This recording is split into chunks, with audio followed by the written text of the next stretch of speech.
get equipment.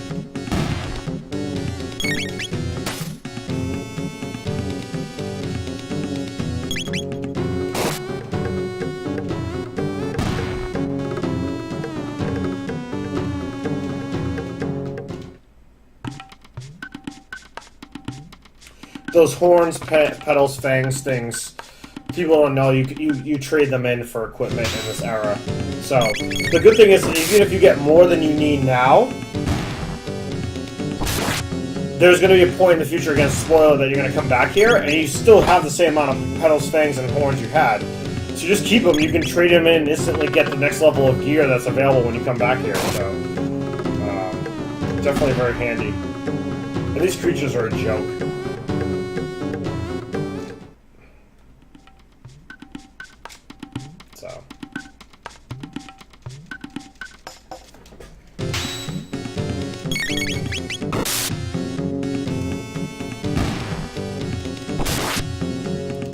I saw someone's talking about Golden Age. Great game.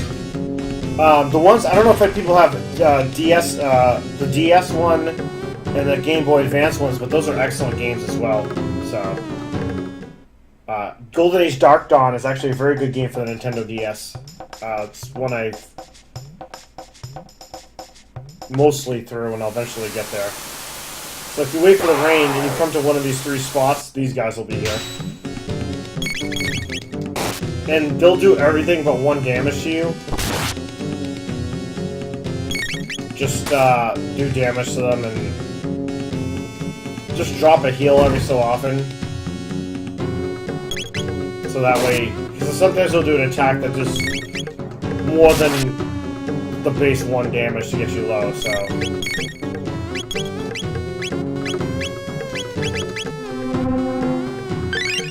But it's very rare. I just do it just as a prevention.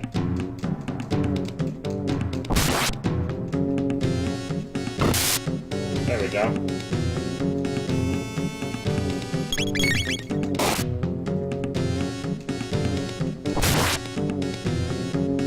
Later on, this will be much easier. But think of your crap load of tech points. Look at that, 30. Are you kidding me? Like that. And for right now, 30 tech points, this is ridiculous. And you get 3 of each thing. Who wouldn't actually like Chrono Cross? Chrono Cross is a good game. Xenogears, great. Grandia, great. Final Fantasy games, obviously good. Legend of Dragoon, underrated, a great game. You got a good list there, Lambda.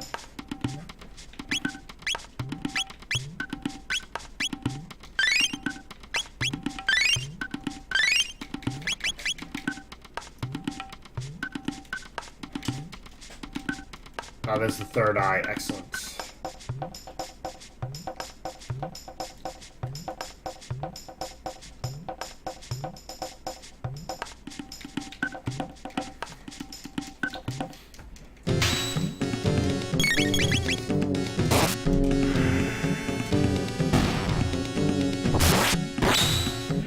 Yeah, Lambda, I think that was the problem with why people didn't like Chrono Cross. They looked at it as a direct sequel to Chrono Trigger and said, this game sucks. Because, I mean, there's not many games that are going to be able to stand up to Chrono Trigger in terms of greatness. I mean, if there's a handful, I'm surprised. So, I don't think it was a sequel. It was more of a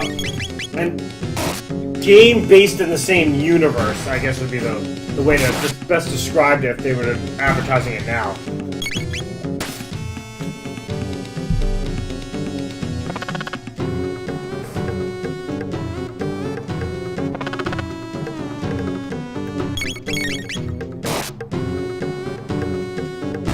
Yeah, Sage, it did definitely ruin the happy ending of Chrono Trigger. Chrono Trigger was like, hey, we killed Lavos, we did all this stuff, and now we're going to go on all these adventures, and then Chrono Cross was like, screw you, the world's messed up, and this is all the crappy stuff that's happening.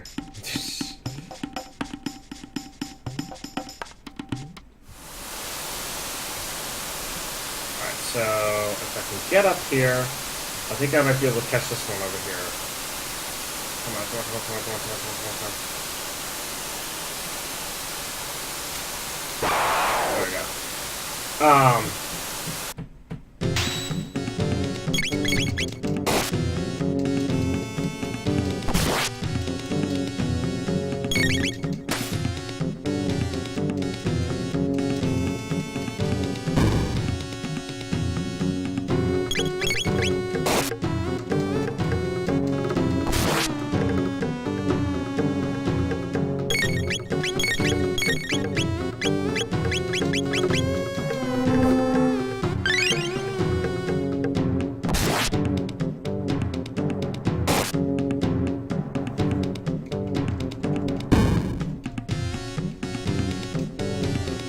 Yeah, you know what's funny though?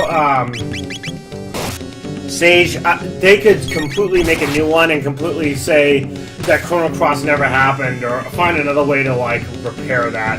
I mean, God, look at what they did with the Star Trek series. I mean, just in terms of movies, they basically made an alternative timeline, so they can do whatever they want, personally. I mean, obviously it's gotta make sense to the fanboys, but, you know.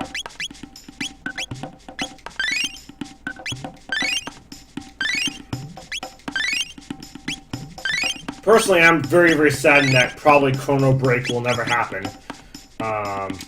Because I think the universe Chrono Trigger is based in is amazing.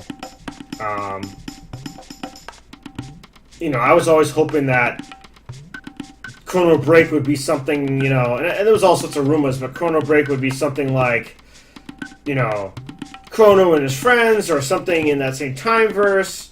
You know, they find where Lavos comes from, and they want to, you know, stop him once for all, because, you know, obviously he comes from another planet, so maybe they find out where all the Lavoses come from, and who knows, whatever crazy cockamamie thing they can come up with.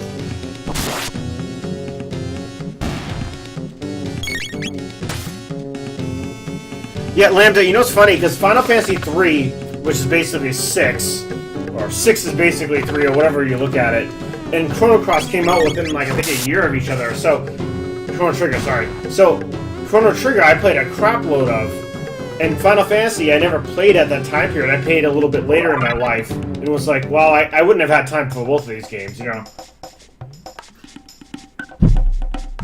But it's funny, if you listen to some of the audio tracks in the games, there's crossover tracks they use for both games. Which I'm not complaining about, I'm just saying, there is.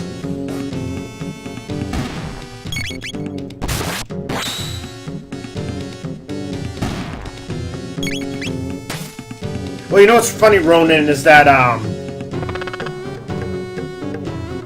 the simplicity of games is the great part of them. I think that's why, you know, I don't know if anybody's used anything on RPG Maker, or has played games that people create on RPG Maker, but it's basically as basic as it gets in terms of Super Nintendo graphic style, or even maybe more basic.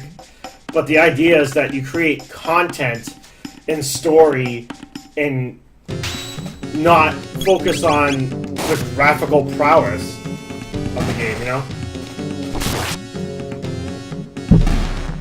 But I honestly think that the sprite images and stuff on these games are really quite cute and hold up, you know what I mean?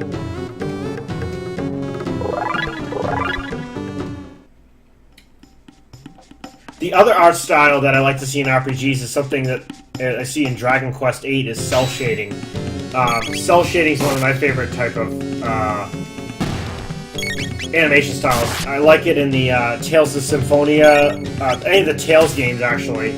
They use a lot of cell shading, so those are some of my favorites too. So, and those hold up very well over the time.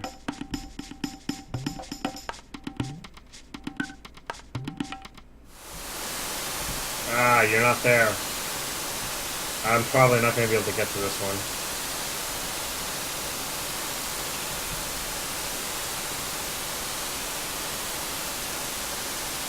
Just because when it's way down here and I'm all the way over there. Yeah, see. He might not have appeared either. They basically appear in one of three spots. There's this upper right, the lower right, and that upper left. So, I didn't get lucky. What do you know?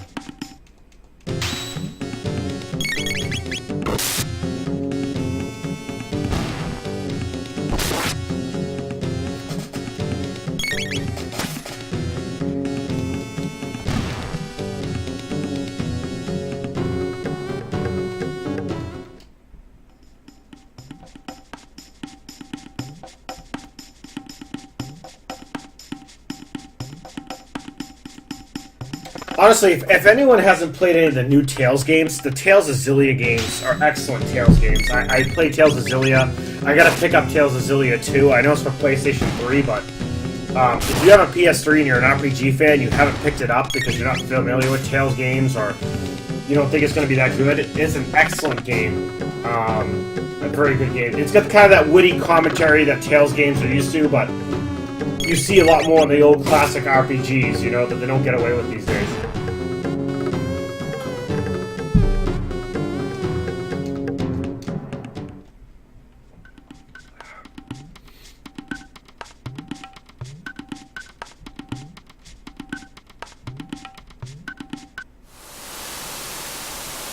Let's see if he's here. I should probably run down the other way. No.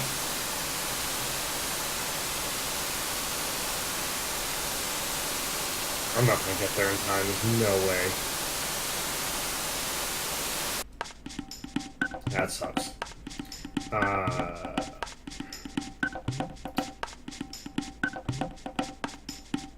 I may have enough to buy what I want to buy right now.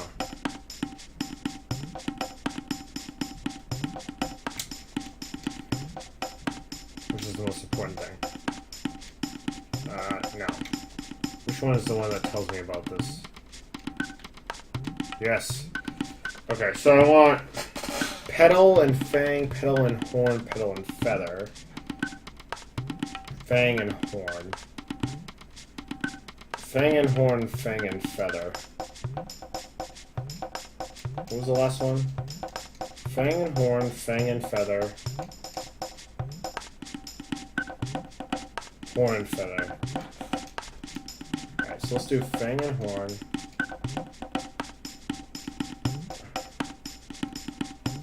Fang.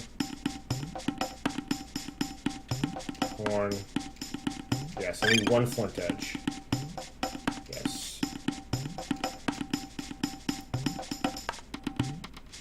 Fang. Feather. I might not have enough, but we'll see if I have enough to get what I want to get. Basically, I want to equip everyone with ruby armor, rock helms, their weapons. I also want to get weapons for Robo and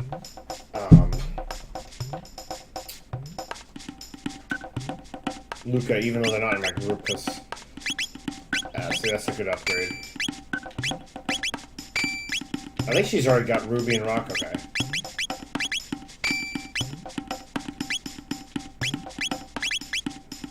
Alright, so I need 2 more rubies.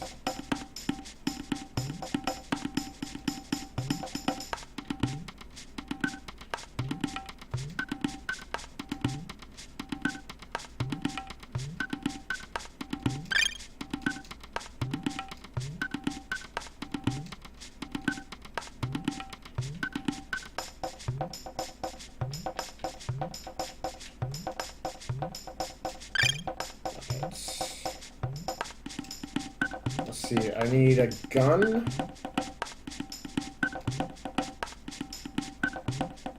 A bow. There's the bow.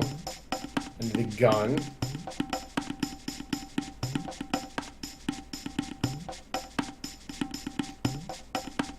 The arm.